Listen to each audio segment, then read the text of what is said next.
live. We're live. We're live. Good morning, everyone. Welcome to the Daily Whatever Show. I'm Dana Dubois. I'm Lawrence Winterman. This is Tycho the kitty. Hi, Oh. Tycho. That's my best friend right there. That's my best friend.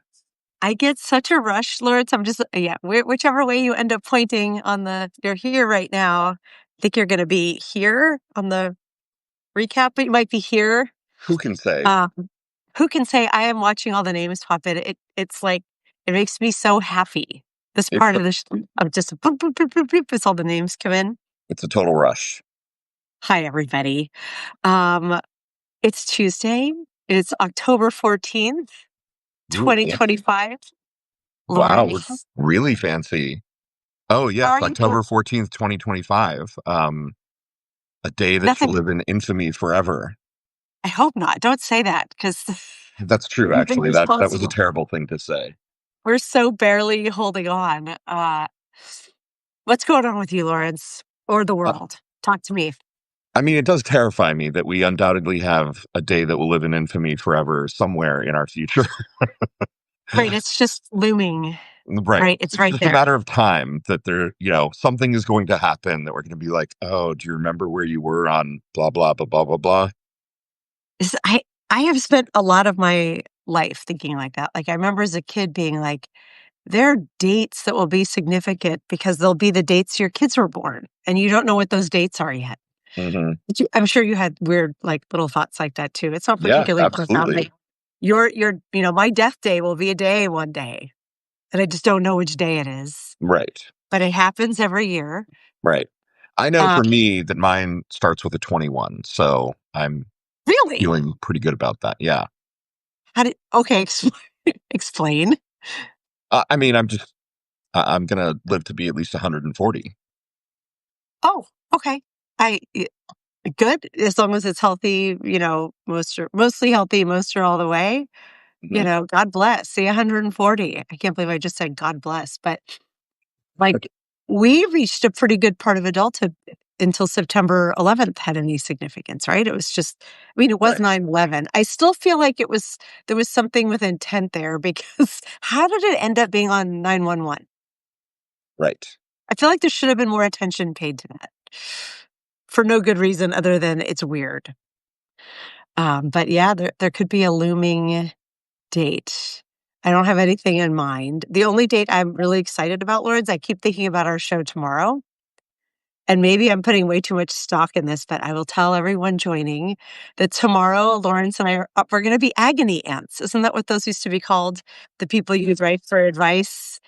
We're going to do, Gen X advice. Just if you have a question, you're going to live to 90 to 94, you're 79 now. I'm glad you know that, Cheryl. That's very cool.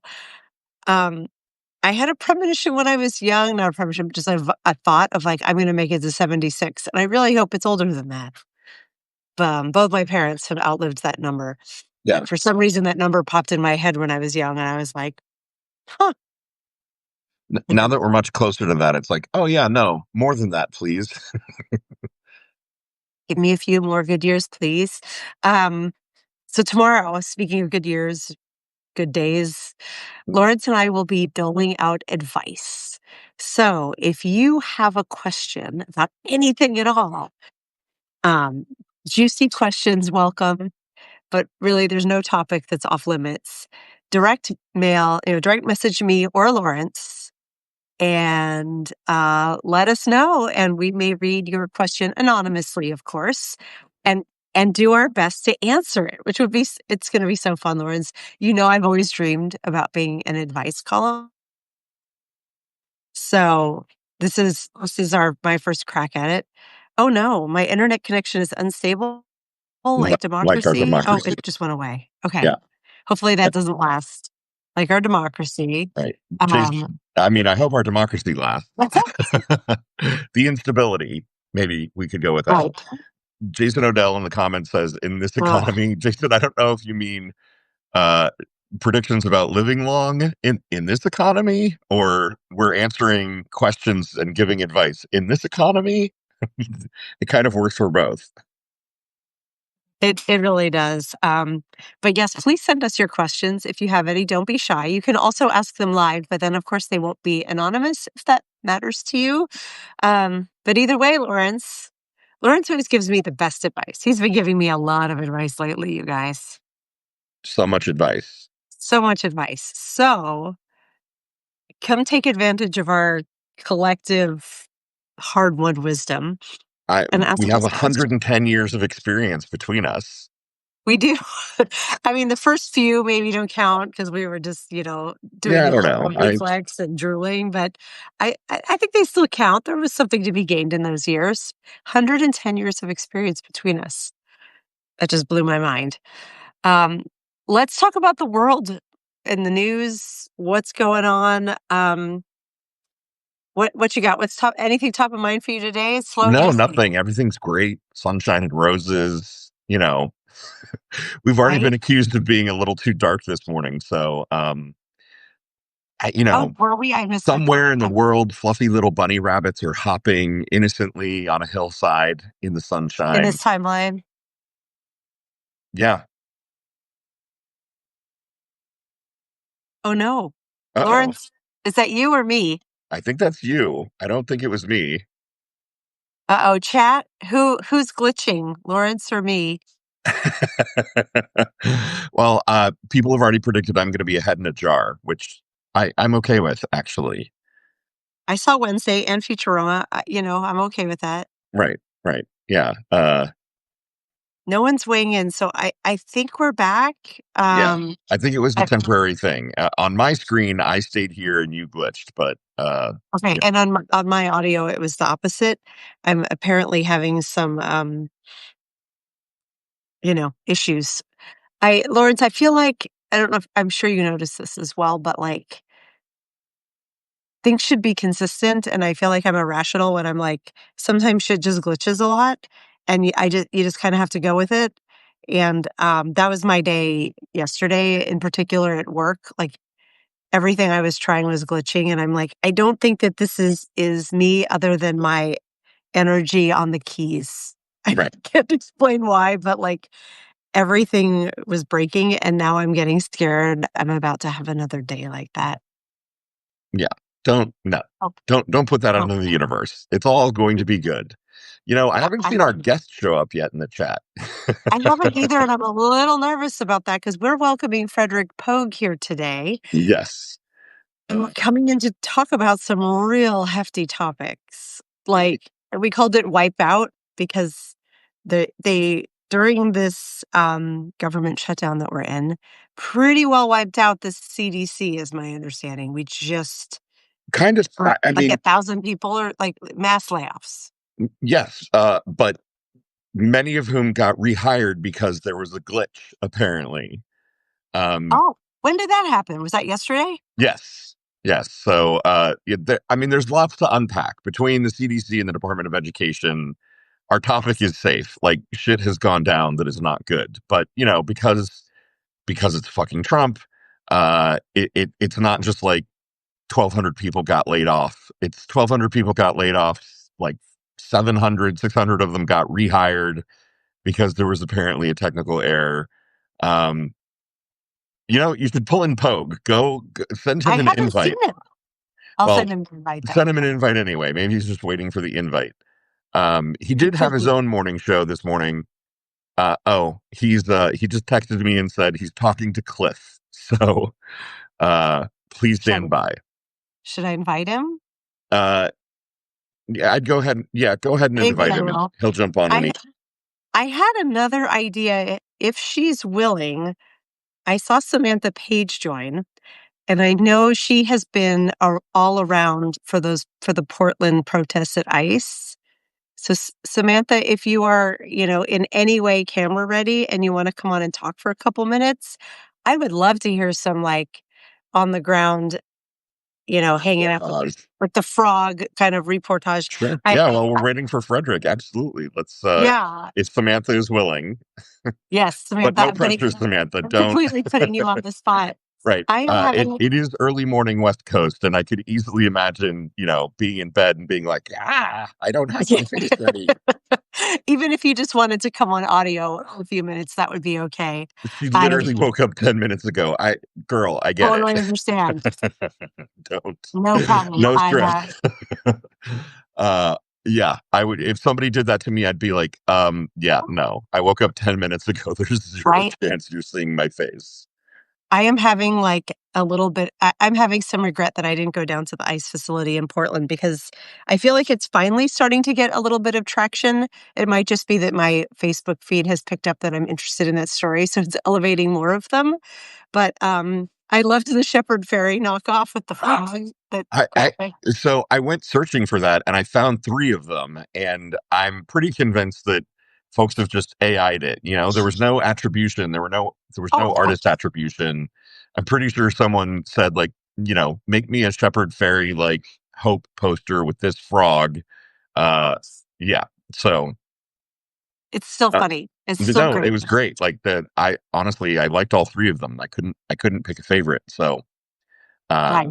I It's like that a new hero is rising, and I did go look for inflatable frog costumes on did you Amazon find one? because the No Kings protest coming up, and It is. Oh, this dog is driving me nuts. So I'm it's bringing her supposed on. to rain here in Fort Wayne, Indiana, and we've actually had some pretty sizable protests for the last one, so I really want to be there. It might make sense to wear an inflatable dinosaur costume or something. It's So going to be a pain in the ass to walk through the crowd, but it would keep me dry. it would, and everybody would be super excited. They'd all be like, "Go stand with the dinosaur frog or whatever you're going to be." I think, Yeah. I, I think I have my kids on Saturday. I haven't brought them to anything like this. They went to some protests when they were younger, but more innocent times. I never felt like there was risk like I feel like there is now, and that gives me pause. But if I do go, Lawrence, I am going to wear one of your T-shirts. I'm either going to wear "Feminist Killjoy" or "Fuck Trump." I haven't decided which one yet, but they're both perfect. So Yeah. yes, I will be rocking an alpaca lunch design if I go. Amazing. I love that. I know. Courtney saying, I like that frogs are being reclaimed. Payback for QAnon co opting Pepe. Yes, like I do.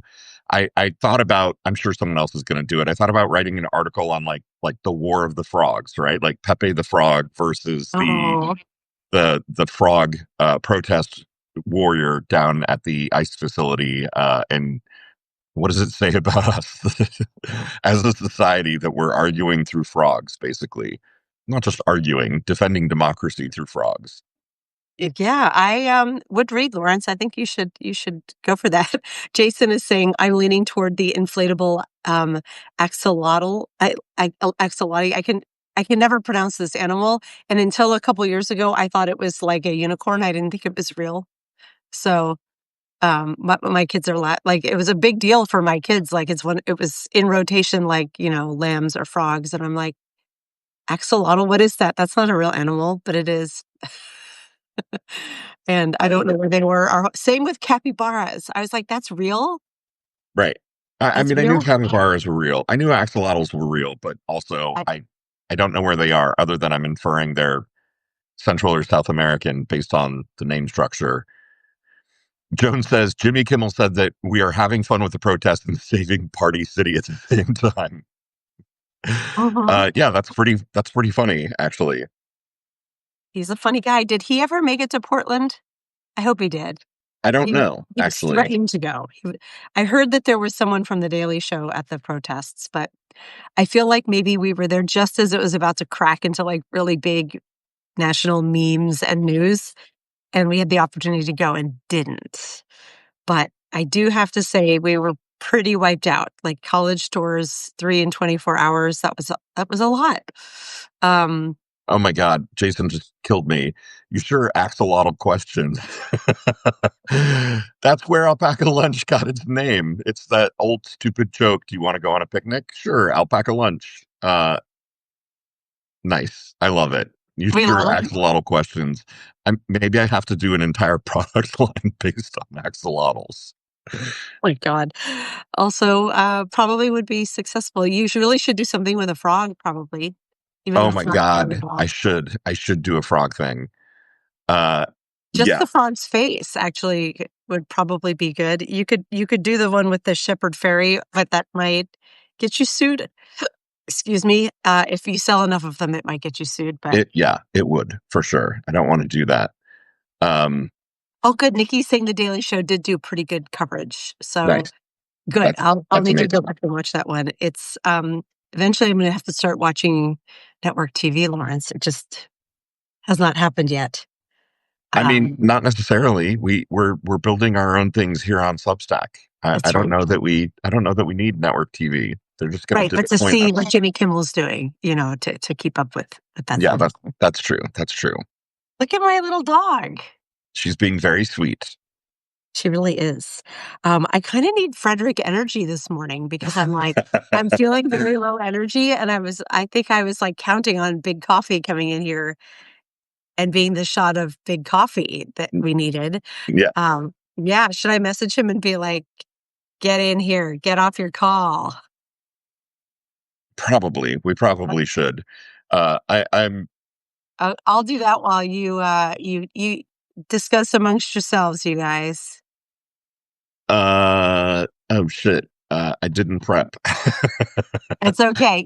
I mean, I did prep. I prepped for the topics that we're going to talk about. Um, Chris me cute. uh, Do a little dance, Lawrence. Do it. I, I don't know if people know this, but okay, Frederick is free now. Pull him in. Oh, good. Okay. Just as I was going to awkwardly Yeah. So type Frederick in. is doing a morning show now, you guys. Frederick and Julie Roginski and Michelle Kinney have a show on the Mayday Network at 8 a.m. every morning on Eastern YouTube. time. Right, 8 a.m. Eastern time. So very not West Coast friendly. But today was their second day, and here's the man now, fresh off of his morning show second Big day debut. coffee. Big coffee. How's it going? What? It's going. It's been a busy morning. So yeah. So I it's bet. I yeah. I'm how's, up and how's day I'm two? up and yeah, it's day two. We're up and running every day and so yeah. And then it's like, it's and the problem is when people know you're up that early in the morning, that's when all the calls start coming in and it's like, oh well, he's up. He must be free. Let's do this. Like Right. Hey, no, man, oh, I'm on a show. I'm on a show, man. Like, what are we doing?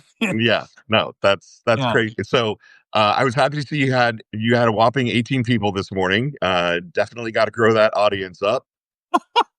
Was it a New, whole man. was it a whole 18? 18. Staff, you Fantastic. mean? And some technical difficulties with Joe Walsh. A little bit. Yeah. It's like, but I liked it because it sounded like you were talking over like a military radio. So that was kind of cool. Oh, okay, nice. Yeah. So, but yeah, Frederick, unfortunately, I only got about 20 minutes with you guys and then I got to jump and go to the next thing. So, we're talking about, what are we talking about? We're talking about education and we're talking about, we're We were talking talking about the about the wipeout. weekend rifts at the CDC and the Department of Education. oh yeah. Like,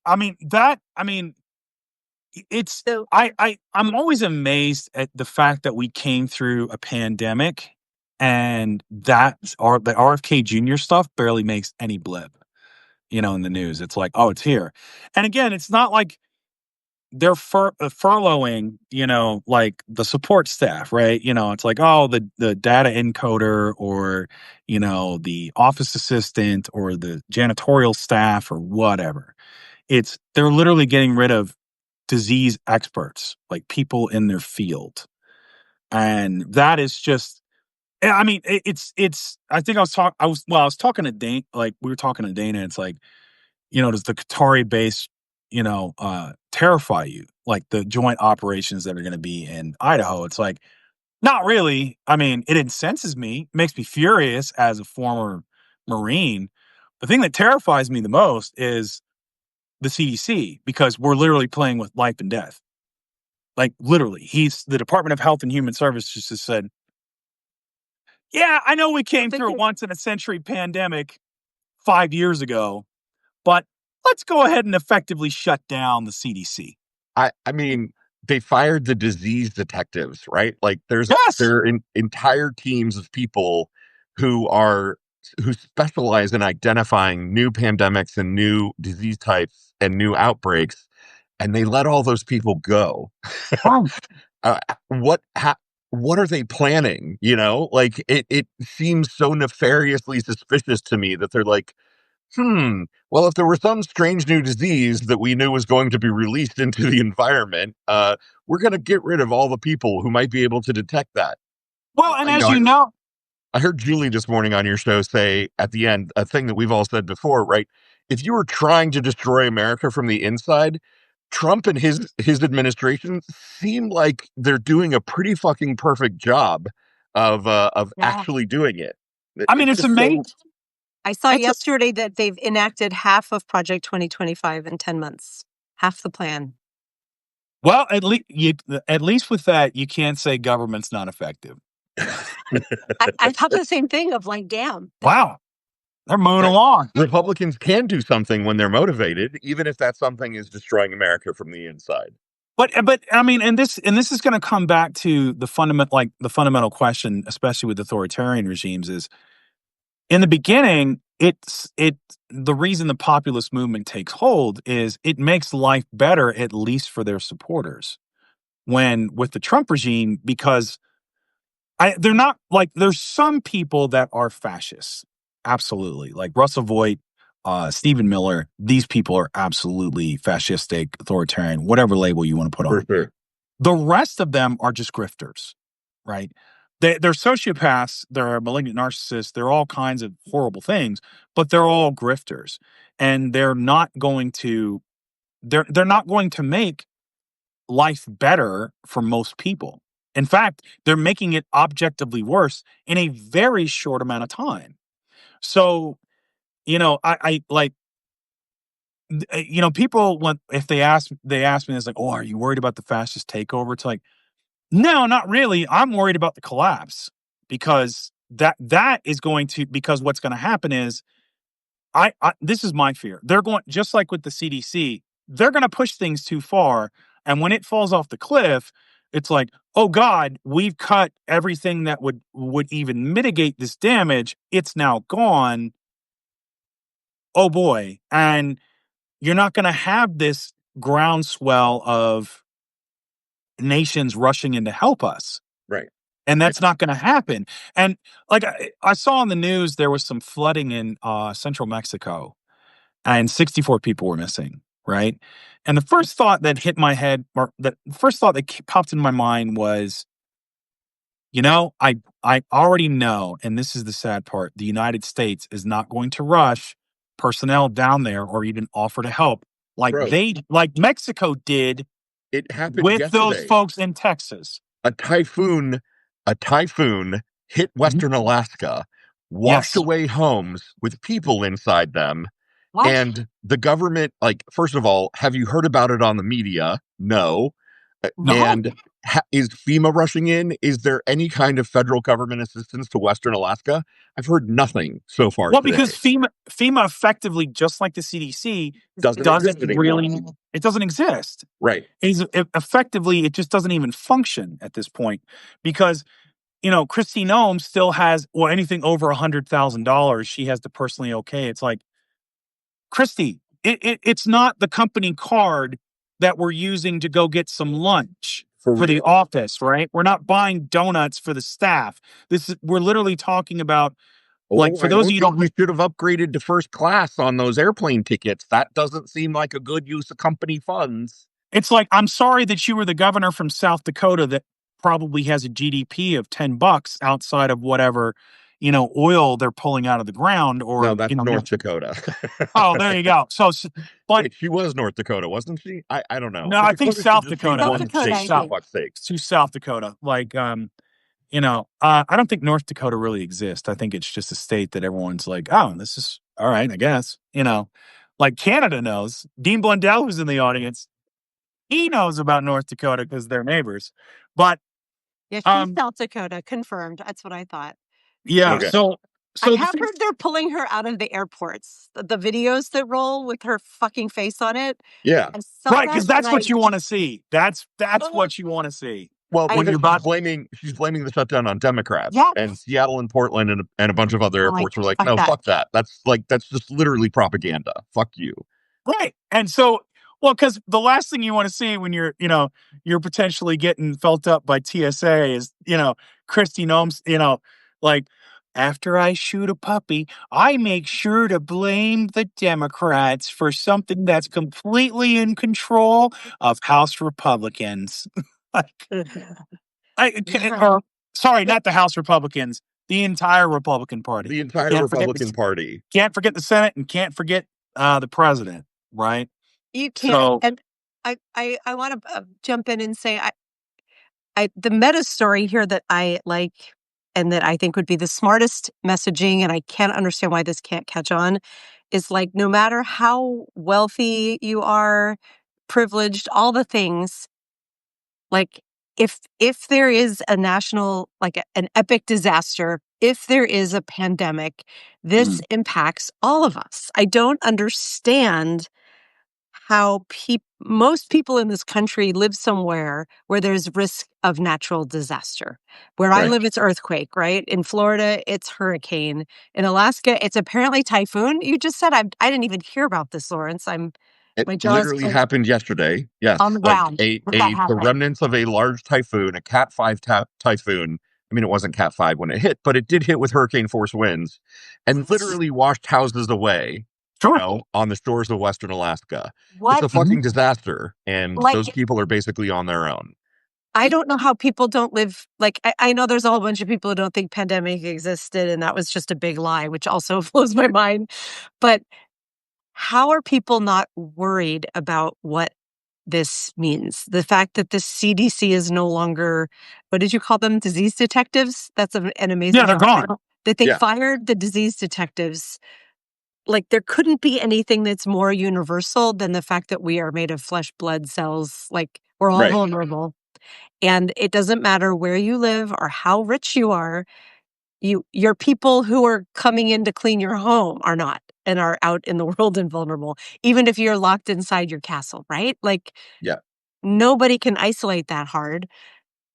How do we own that message to, like, instill a sense of fear and action in people around this? Well, for some people, you're not going to. For probably a good chunk of people, and that's just kind of human nature. Is like most people expect things to, you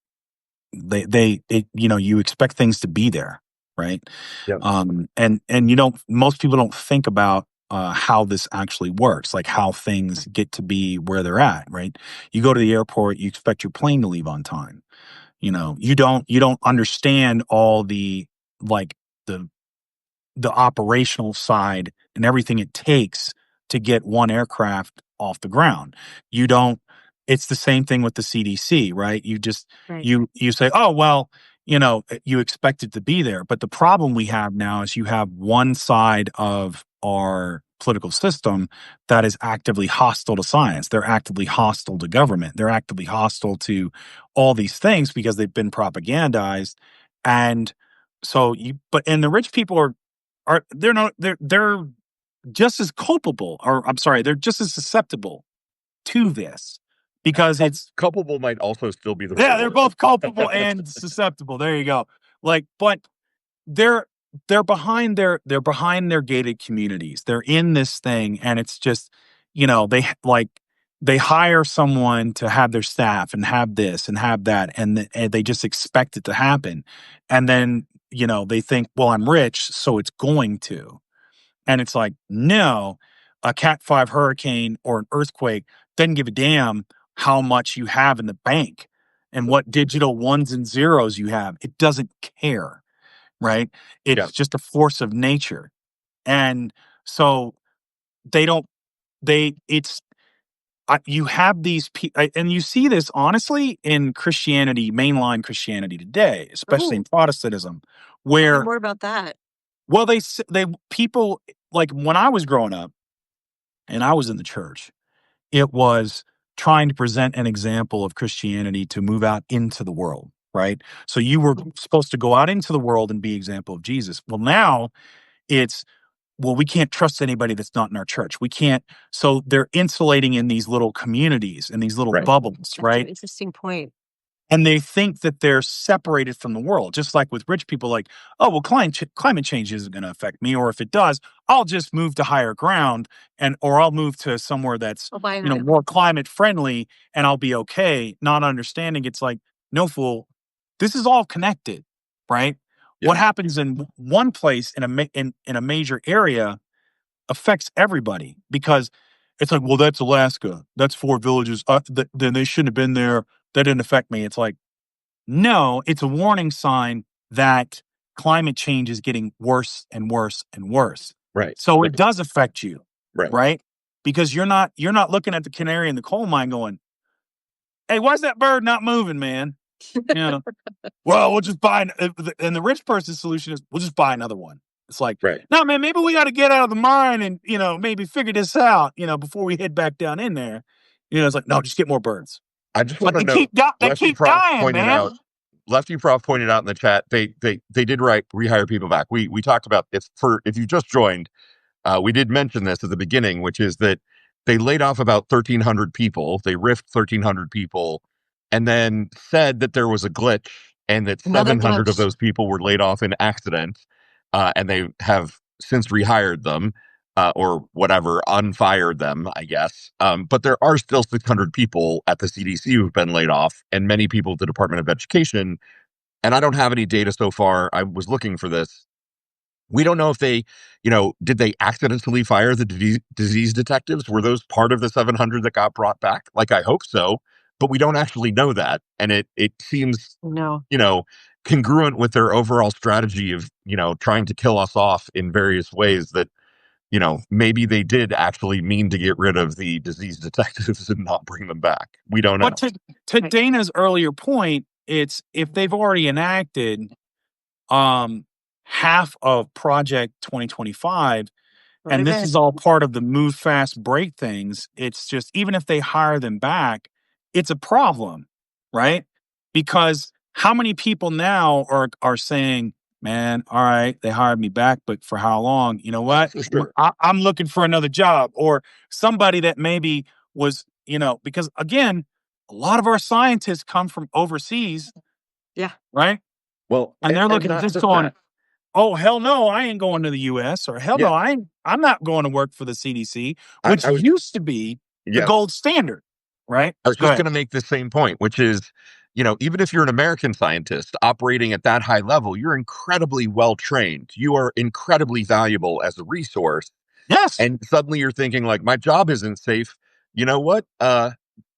Canada needs disease researchers.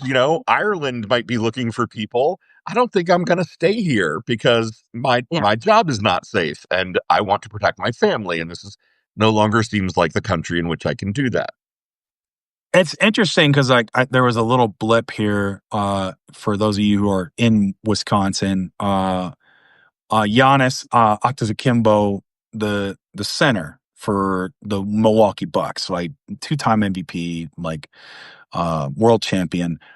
There was an article that said his wife is taking her and the kids back to Greece because they want to give him a Greek upbringing and everything else, and Well, he'll stay in the States during the regular season. And part of me wondered, is that the whole reason, or did someone make a decision based on fascism? Right. We can read between the lines. This is an age for reading between lines, very much. And I would bet on they were like, hey, this is not a fun place to be anymore. Let's go back to Greece, a place known for its political and economic stability. But I mean, it's you look at that and you start wondering, okay, besides the brain drain and besides everything else, it's just like the catastrophe that is coming with, and it's not, because we were taught to be, we watched all the sci-fi movies, we watched all the there's the Soviets, or there's the fascist regime, where they're all wearing the helmets and everything else. And they have total control, and the scrappy band of outlaws or patriots is struggling against them. It's like the hard reality is, what happens when the economy falls off a cliff, the dollar is tanking, and you've got a government full of incompetents that are like, a true social post ain't going to fix it. Right. We've already seen how this plays out in the pandemic of 2020. Yep. Now imagine that like on steroids. Right. Because it's in. And layer on top of it, right, things that previously were kind of unthinkable, which is entirely plausible now, something like the dollar no longer being the global currency reserve, because they've tanked our economy and shaken the foundations of people's trust in this country so much that suddenly the renminbi looks like a much more stable currency, or, I mean, you name it. I mean, or just the fact that we're not reliable anymore, right? We're not a reliable ally. We're not a reliable trade partner. We're not like, and what these people fail to understand is like, we import a lot more things than because of our economy. Now, that's not a good thing, right? And I understand where the rationale for the tariffs comes from, but the problem is, you're not doing anything except making rich people more rich for nothing. It's not like you're incentivizing people to grow more businesses, right? You're not turning America into a factory bastion to compete with China. And even freaking Tim Cook, before he gave the the little attaboy participation trophy to Trump, said this in a talk. He said, there's no way that you can compete with China because they can create things at scale that no other economy can. So you have to go in a different direction. But nobody listened to that, and nobody's thinking, because we're not. Paul Krugman's over here for a reason, because he lost his gig, right? Same thing with a whole bunch of other folks. Right. Technically, And we're not listening. We're not left. listening to the smart people, and that's why the CDC is so concerning. Is like, you're going to fire the smart people and leave the idiots in charge. Nothing. I don't care what government that is, whether it's democracy or authoritarianism or what it is. Nothing good comes from that. Right. Nothing. Yeah. So I haven't seen actual numbers, just anecdotes of the brain drain we're already seeing to Canada and to other countries. I mean, we know people personally, Dr. Amber Hall, who's going to be here on Thursday. Brilliant doctor, like in Vancouver now, not here anymore, not practicing in the US anymore. And there's no wonder why. But here's one thing I'm wondering what your thoughts are. I live in Seattle, Washington, and the governors of Washington, Oregon, and California already anticipated this and banded together and formed like a CDC light for the West Coast. Yeah. So there is, I don't remember the name of the entity, but there is an entity that like we can get our COVID and our flu vaccines no problem out here, because they're like, we're not depending on the federal government. And I'm wondering if that's what's going to happen here for a while, is that, and Stephanie, our guest yesterday, said that the Northeast has done something similar. She lives in the Northeast. And so are we going to have pockets where there is a belief in science and where the scientists are going to move, and the rest of this, if there is another pandemic, if things plummet in terms of healthcare, people are going to be looking to us or trying to get over here to get their vaccines? Or are we just going to like grow into two completely separate kind of separate governing bodies when it comes to how we take care of ourselves? I don't know. I think we already have, and we did years ago. I'll just say real quick, like, I've been trying to get a very very nicely handwritten marriage proposal to Dr. Amber Hall, and I can't seem to get there because I'm looking to immigrate to Canada, and so I've got a list of my. Well, I've got a list of my skills that I think would entice a woman of Dr. Amber Hall's caliber I'm housebroken. I do use bathroom spray after, you know. Stop right there. You know, I'm here to help you out. You got to aim way higher than that, man. Not I higher than like Dr. I can Amber float. Hole. I I'm listen. saying you need to elevate your skills. It's got to yes. be more than I use bathroom. Well, here's the thing: is like I just need a list of where she's at, and I think I can get there. Yeah, I don't think we're too far apart, you know. So if when you see her, just let her know. It's like, you know, like I ain't saying, but I'm just saying. I But don't think housebroken's gonna meet the bar, but maybe what? the cooking and the wood chopping and the big I'll do all mountain that. and the I shady do all things that. shit you got going on. Here's What a woman question I doesn't want do to ask. Let's leave Dr. Amber alone, okay? that? Here's a question I But want to. you should tune in on Thursday because it's going to be Yeah, you got to tune in Tim's on gonna let him Thursday. talk. Right. Right. Yeah. She's gonna dom the fuck out of us on we've already been given written instructions on what to acquire.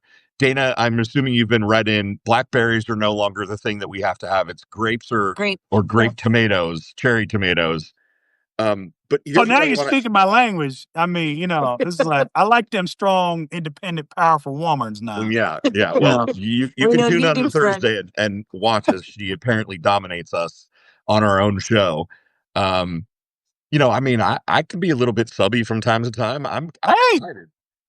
no, well, but yeah, no, I think to your Dana's original question, Well, yeah, I I think want to bring in something on the chat. So finish up your thought, and then I want to bring on something that people are raising on the chat.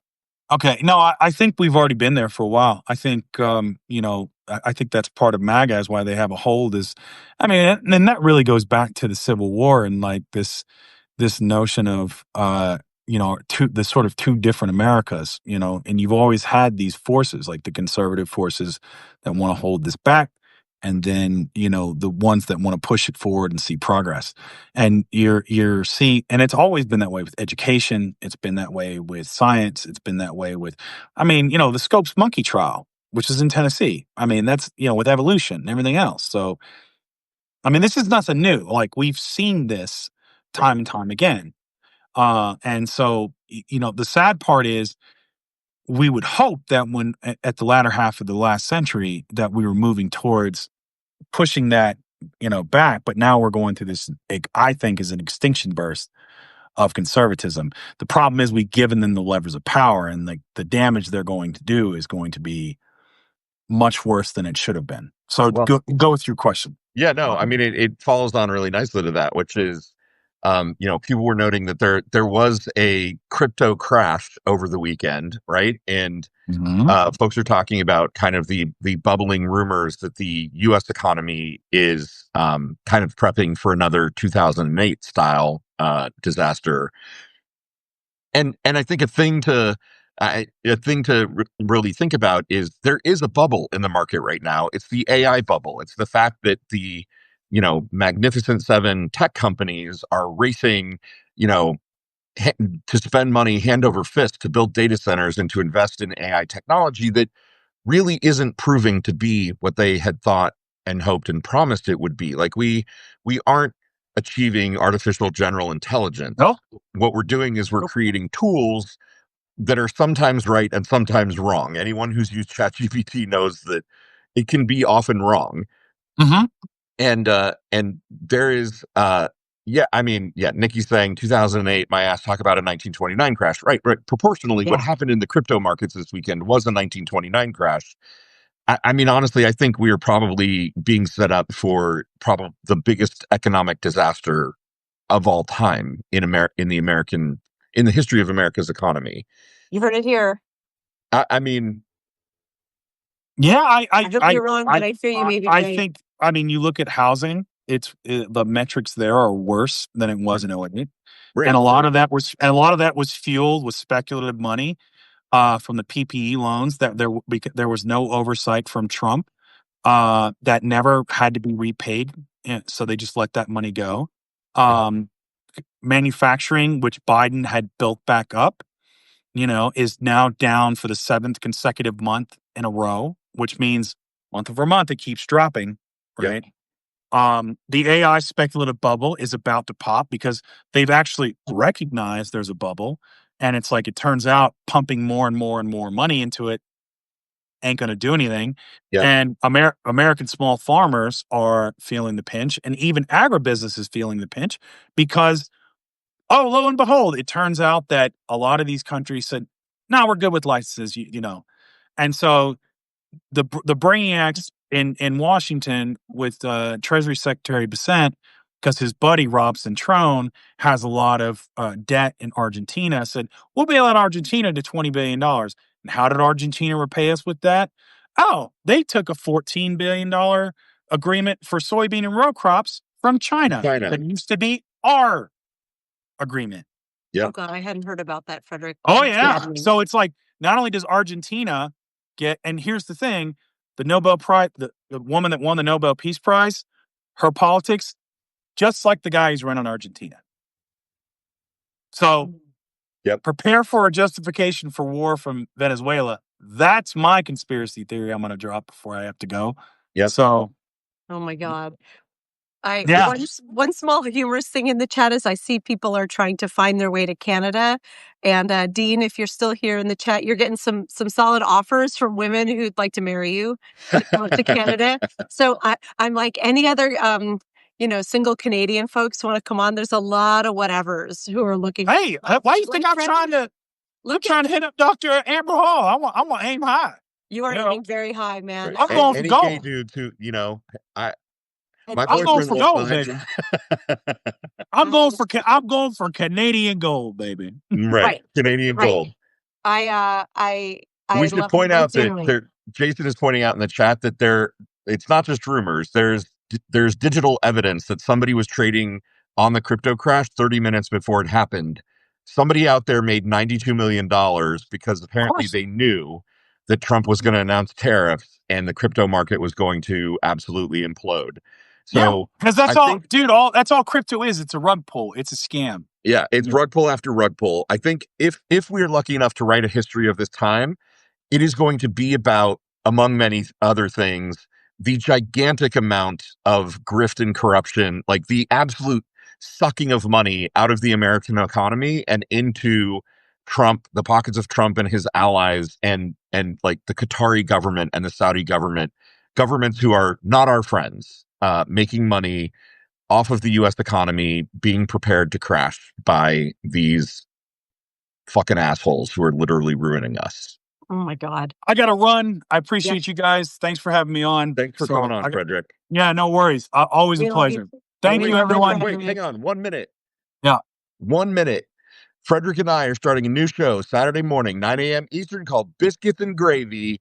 On Be there. Our first guest is Freakbase, who has generously granted us the use of a song as our theme music. So be there Saturday morning, 9 Eastern, Biscuits and Gravy. I love that, Lawrence. I will not be there at 6 a.m. my time, but I love it. I will listen when you're afterwards. Bye, Frederic. Hey, have a good one. Bye, Biscuit. Thanks, Frederic. Bye. Bye.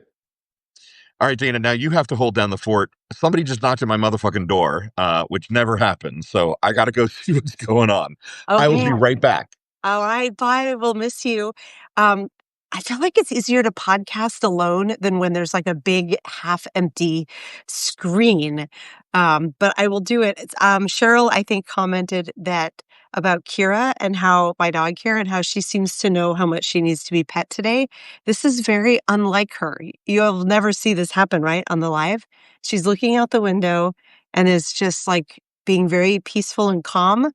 And I don't quite know what that means. I know animals are supposed to be more intuitive. So I'm like, oh my God, is something bad coming? And she knows it. And so she's just comforting me and needing to be comforted. I don't know. I've never had a dog before. This is my first dog in my whole life.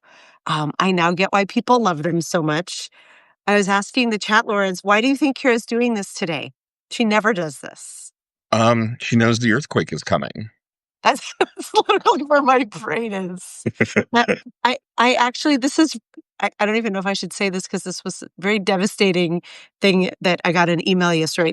Not like world devastating, but she goes to a local doggy daycare very infrequently these days because it's so expensive. But she stayed there, during the day, like maybe once a week for a while when I was going to work. And I've dropped her off there for vacations. And it's a no kennel place.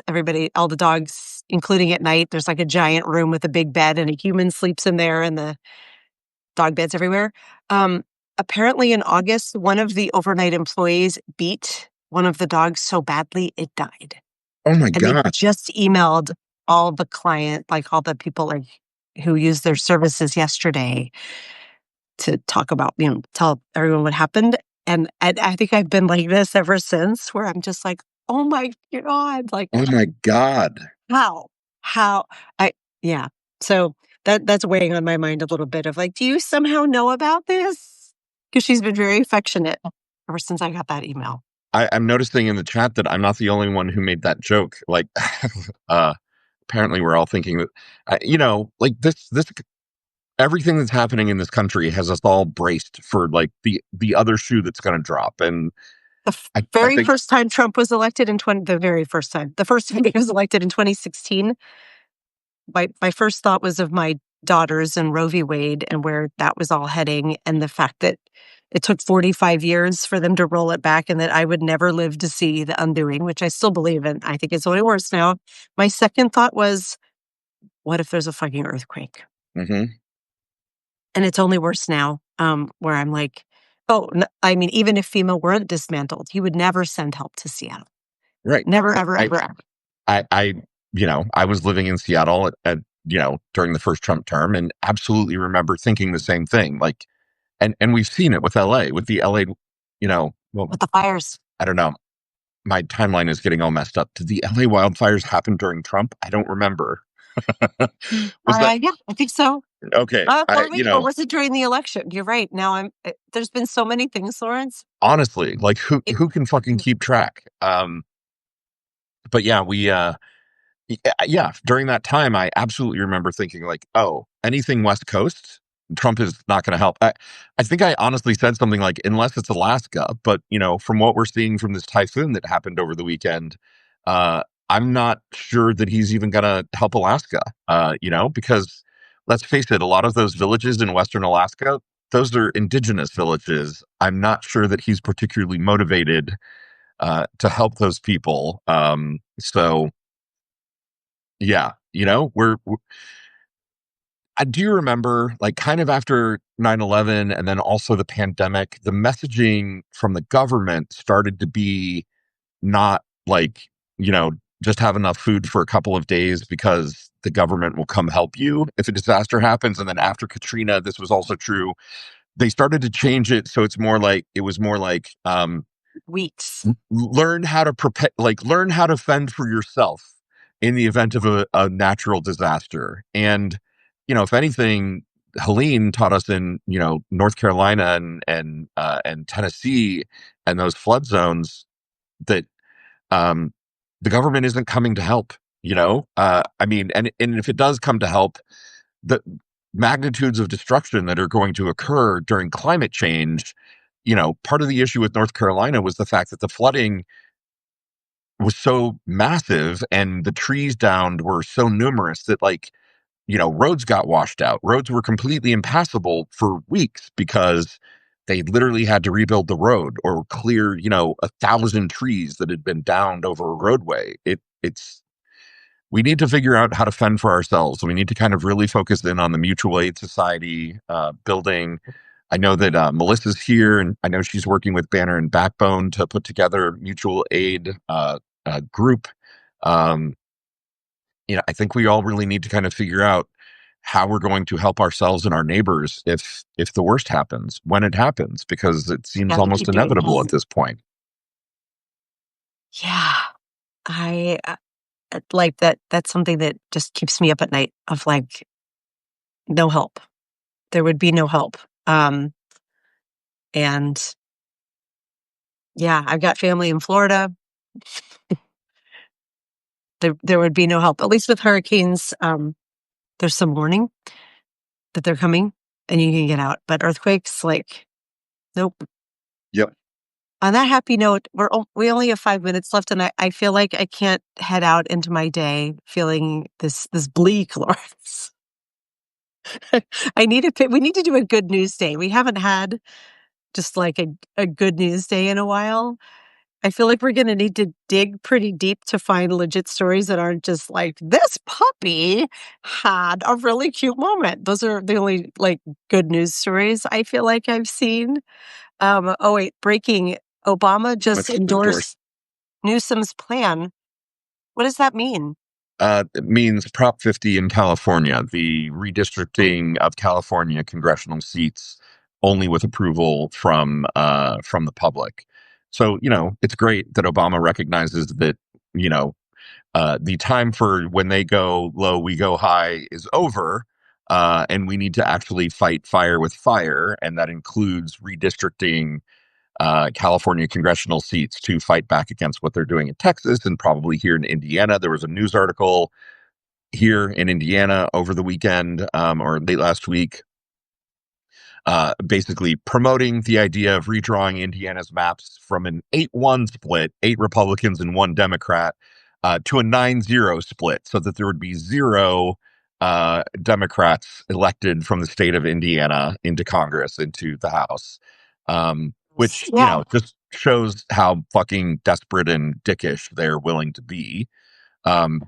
Missouri is almost certainly Desperate and redistricting. dickish. Wasn't that your nickname in high school? It was. I'm just kidding. No, I mean, let's be real. It totally was. Desperate for dick, desperate and dickish. Yeah. Desperate and dickish. Redlining and gerrymandering, that was always and the Electoral College, like these sorts of themes were important to Obama. Yeah. And he's been so quiet. It is someone in, sorry, I missed who in the chat just wrote this, but like, it is nice to hear him speaking up. I'm sure I can't imagine the immense guilt he's feeling because so much of this is a reaction to just having had a Black president. And we all know that. Right. I mean, but like people have not incorrectly traced Trump's desire to be president to that moment in the White House Correspondents' Dinner where Obama made fun of Trump to his face. And it so clearly got under Trump's skin that he was like, fuck it, I am going to run for president. And woe betide the rest of history. Right. So I'm glad Obama 2028, any of them. Well, Malia's not old enough yet, but really any of them. That is good news. That makes me happy. What are we thinking about Newsom these days? Because I know there's resistance. He hasn't been the greatest trans ally, partnered with some Charlie Kirk content before he died. By the way, if Samantha Page is still here, I love that she is just subtweeting the shit out of Governor Newsom on Substack. It's absolutely a brilliant strategy. I love that you're doing it. There were laws that would have baked in some support for trans rights that Newsom did a very politician-y thing, right? Like he knew they would go into effect without his signature after a certain period of time. But it would have been really important and really significant if he had signed them of his own free will and made a big deal about it. Yes. Because again, I say, we cannot leave anybody behind in this coalition. I will fucking be damned if we leave behind our trans siblings. It is disgusting that anyone would consider doing that as a part of trying to regain political power in this country. Like, nobody's lives are worth being traded away. I would literally rather die than fucking, try to be convinced that I should not support my trans siblings. Like, fucking HRC did that in the 80s and 90s, and it made me fucking sick to my stomach. We're not doing it now. So Samantha, thank you for doing that work. And look, I would like to like Newsom. I'm willing to accept that he might be the best of no perfect option, right? And the fact that he's throwing some punches, we need that. We absolutely need that. We can no longer bring a strongly worded letter to a gunfight. We just can't. It's literally killing us, literally killing people. Yeah. So, I suppose if it meant, Newsom being president would get us out of this fucking Trump spiral, and then we could all focus our effort on making sure that he did the right thing on trans issues, I will take that over Trumpist fascism. But I would take Kira for president over Trumpist fascism. Seriously, right? Take a baked potato more asking over Trumpist fascism. Is he the man to kind of get behind? I think it's too early to say, but I have liked his fire. Right. I'm a Pete fan, and even Pete has been squishy on trans issues, which annoys the fucking fuck out of me because that guy should know better. He should. So, it annoys me to no end that there isn't any Democratic politician who is willing to speak up and take, brave stands that are really just the right stands. And, why isn't there a politician that exists that could fucking cut through the bullshit and say Gaza was a genocide, I'm not taking AIPAC money, Israel still deserves the right to exist, we can't displace 6 million Jews, despite, if you think history was written wrong, trans people are people and deserve all of the rights and safety, immigrants should not be deported, in fact we should be welcoming immigrants to this country with open arms. Why can't one politician healthcare is a human right? Right, healthcare is a human right. Science is Women's real. rights are human rights. Women deserve bodily autonomy. Bodily autonomy. We all deserve bodily autonomy. Like, come on, these are not crazy positions. You're getting endorsements, Lawrence, in the chat. Lawrence for president. Good support. Sure. I mean, they will absolutely uncover the OnlyFans videos of me getting railed. So if you want to see that, then by all means, vote for me for president. Doesn't deter my vote at all. Dan Savage is a firm believer that it is not very far in the future that everyone has a sex tape online, and so it's not even going to matter. Yeah, we've said this on the show before. Like, we all need to get used to the idea that we are going to see a president having sex at some point. Like, it is inevitable in our future that there will be presidential sex tapes. Right. Let him be hot, or her, Right. Yeah. I mean, I guess if it has to be anyone, I volunteer as tribute. I think mine are particularly hot. I bet they are. Okay, I feel better. On that happy note, let's send everybody out in the world and into their days. Kira wants to go outside and go explore, I guess. Look at her. I have never seen her like this the whole show. It's been very nice. Yes. Well, please be careful today. If our puppies know things, please, take all of the care. I will. It should be knock on wood. It'll be fine. It'll be fine. The last words. All right. We love you, everybody. Thanks for joining us. Thanks to Frederic. Please tune in tomorrow. Lawrence and I will be giving advice. Lawrence and I are giving advice tomorrow. Send me messages if you've got questions. Bye. Love you, mean it. Bye.